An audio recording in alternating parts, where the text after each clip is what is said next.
Today we're going to be taking a look at a show called Two-Sentence Horror Stories. I've never heard of the show, I'm going in blind, but I do know what a two-sentence horror story is. I've read some of them online, they're pretty cool. So my hopes aren't that high, but we'll see how it goes. Alright, let's just hop into the first episode. She was stiff and cold in my arms. That's only one sentence, and I would not classify it as a story. We start off with this woman going on a date with this guy, and it's going pretty poorly, but then his friend walks in and has her baby with her.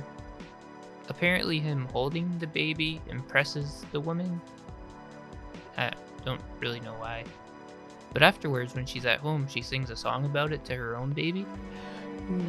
Lily. Oh. It's all kind of weird. Reminds me of my little Iris. Your mom? 9 months and a week. I think you're supposed to disclose that before going on a date. I'll let you go. You didn't say you had a child on your profile.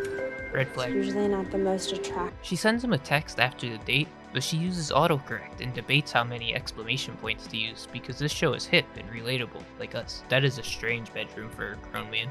Okay, never mind. It's actually this lady's bedroom. You have a strange man in your house. And you ignore your baby. You don't breastfeed. You're a bad mother. Okay, one of those What? things seems significantly more Bad. circumstantial than the others. So he kills the woman because he thinks she's a bad mother, and then calls the police and says, I'd like to report an abandoned baby. and then it fades to black, which is unfortunate because I wanted to see where that conversation was going. When you just say you want to report an abandoned baby, there's going to be a lot of follow-up questions.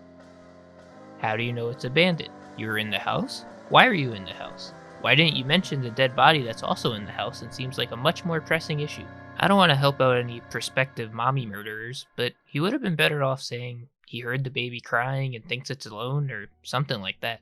I guess the obvious argument would be that it's just a burner phone and he'll abandon it once he leaves, except it's the same phone he was using to text the other woman.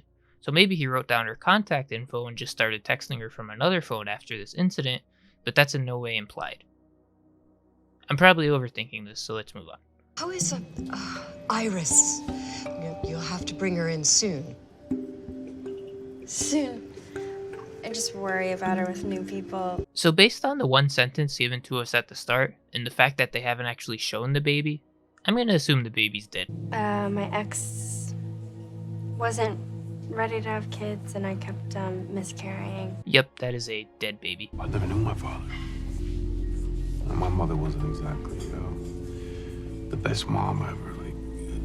Wow, this is such impressive character development. You cold? Yeah. Put this on. No. Put it on. I have a better idea. The coat would have been more effective. Let's go to your place. We'll snuggle up. Put Iris to bed. She declines his idea and he gets mad and grabs her. You work all the time. You have a little baby child. That's disgusting. Go! Yeah, how dare you try your best as a single mother by working long hours. She runs into him outside the coffee shop and he has flowers sent to her work.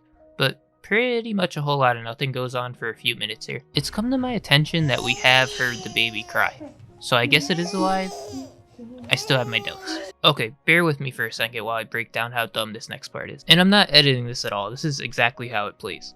We go from her looking out the window. Then it fades to black. Okay, then we have the camera pan up to reveal her. And it creeps up to show that... No spoilers, no spoilers, no spoilers. He is behind her. So, okay. So far, so good. A little bit cliche, but whatever. Then it does a hard cut again. It shows them sleeping. The same thing from a different angle. And then it cuts back to the original angle. So that whole... So not only does it cut out completely 3 times in a matter of like 12 seconds, but one of the cuts was completely pointless. Am I nitpicking? Yes. But only because the show is so dumb that I have nothing else to focus on.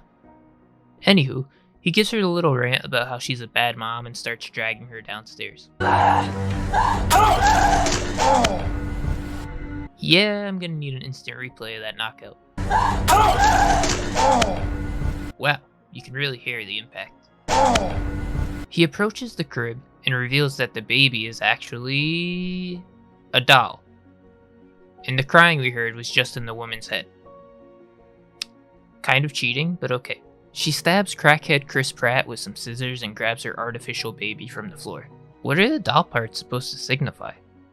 She switches them out when it reaches certain ages, I guess. Then it's kind of hinted at that she's gonna turn him into a doll so that the baby can have a family, which I don't really understand the logistics of. And finally, the episode fades to black and we get the second and final sentence of our story. She was stiff and cold in my arms. Then the doll blinked. What on earth does that have to do with the shenanigans I just watched? You can draw a loose connection, for sure, but it's a very loose connection. So not only does it fail as a TV episode, but it fails as a story.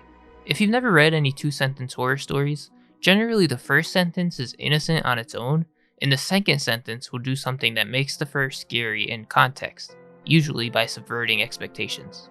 Let's take an example from Reddit just to illustrate it. I decided to kill off a few characters in the book I'm writing, so this sentence paints a picture. The speaker is an author writing a book, and killing off characters is a common way to keep a story interesting or to raise the stakes. So you have a clear enough idea of what's happening here. Let's look at the second sentence. I decided to kill off a few characters in the book I'm writing. It would definitely spice up my autobiography a little. Obviously, that second sentence changes the entire interpretation we had of the first sentence. It's only able to do that because the first sentence put a clear idea into our heads. Now, don't get me wrong, this isn't like you're not going to lose sleep over this story, but that's not the point. It's just supposed to be a little creepy, and this one even like a little funny. Now, let's go back to the one presented in the show. First sentence, she was stiff and cold in my arms. Now this sentence, without any context, leaves a lot of questions up in the air. But let's just say we assume it refers to a baby being held. The open-endedness isn't even what makes it a bad starting sentence though, or at least not the only thing. What also makes it bad is that it already sounds bleak. Like you read that sentence and you're already assuming the worst. And it sounds like it's referring to a dead baby. So how is it going to get worse from here? Second sentence. Then the doll blinked.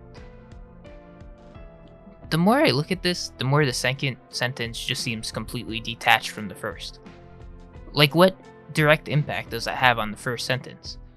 The entire payoff is that a doll is blinking, and that's creepy. But I already thought we were referring to a dead baby, so if anything, the second sentence is kind of a relief.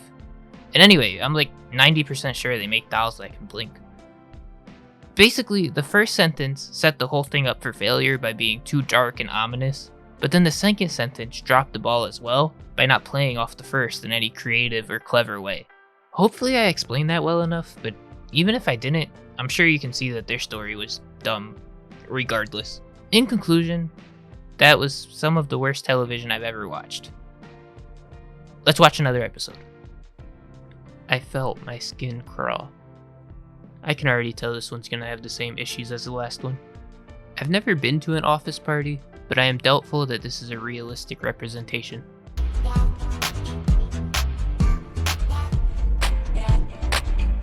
This guy's my favorite. So the party ends, and this lady wakes up the next morning with writing on her stomach and doesn't remember what it's from. She then finds a note saying, "You won't remember what happened last night, so I left you a souvenir inside." Or was it, "inside you"? And apparently we took this to mean two very different things because she starts looking under the couch. Very poorly, I might add. Her head isn't even low enough to see under it. Then there's a 50-second shot of her getting home and laying on the couch. I timed it. And these episodes are only 20 minutes long, so the scene of literally nothing happening was an entire 5% of the episode. She starts getting all sick and itchy, so she goes to the hospital. They basically tell her it's all in her head, but in a nicer way. Some time goes by, and she hears a knock on her door. She answers it to find this photo. And no, she did not find it yet, but she also kind of gave up after she realized it wasn't under the couch. Also, this happens. but it's just in her imagination, so whatever. The next day at work, she's in her boss's office speaking about her work performance. He touches her shoulder and she has a flashback to things that don't really incriminate him at all, so I'm not sure what the point is. Then she sees some photographs that look like the one that was left at her house. That is kind of suspicious, but still not really conclusive evidence. Also, why would he just leave the photographs out if it was him? But then he comes back in the room and just confesses to it all. Out of nowhere, for no reason. It's not like she accused him or anything, he just walks in and says it. But if that wasn't bad enough, here's where it gets really stupid. A few days later, he starts feeling sick and it's revealed that she had just put tapeworm eggs in his coffee. And it ends with him pulling a tapeworm out of his eye. So he swallowed the eggs within the past hour or so, and he already has worms crawling out of his eyes? Can tapeworms even get to your eyes? And can't he just go get medication to get rid of them? She left him a note saying, "You'll always think of us now," for an infection that he can get rid of in literally 24 hours. For all the work you had to go through to get the illegal tapeworm eggs and sneak them into his coffee, you probably inconvenienced yourself more than you did him. You literally could have keyed his car and it probably would have been better revenge than this. Yeah, I can't even take this anymore. Just give me the second sentence. I felt my skin crawl. Then I saw the head of the worm push through.